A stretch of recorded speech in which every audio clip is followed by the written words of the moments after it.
think, you know, if there's one lesson to be learned right off the bat that you can really talk about, it's leadership. The other is dealing with home working and little kids, your children.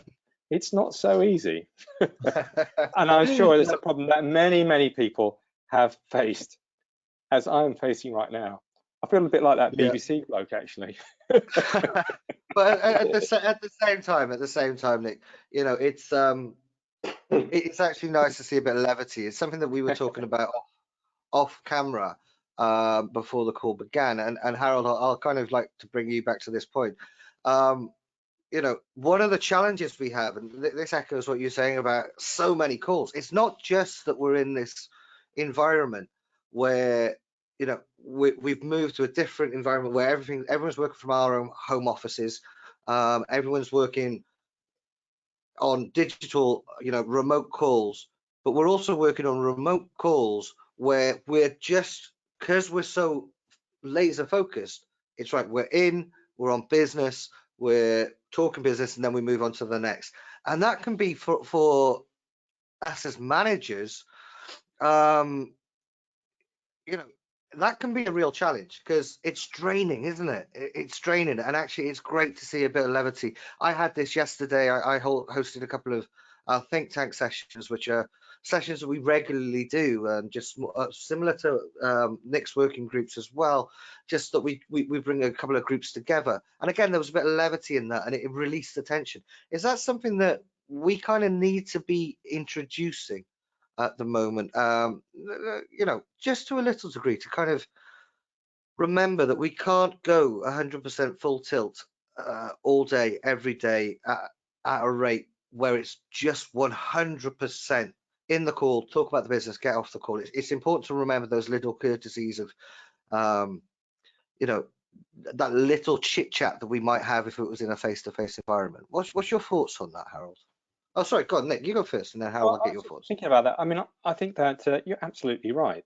The thing about a WebEx is it's very intense. Meetings are much shorter, they're much more to the point, and again, the feedback I had yesterday echoes what Harold was just saying. Rather than have 1, 2, or 3, you know, quite long meetings where there's an element of socialization, these are much shorter, and it's much more intense.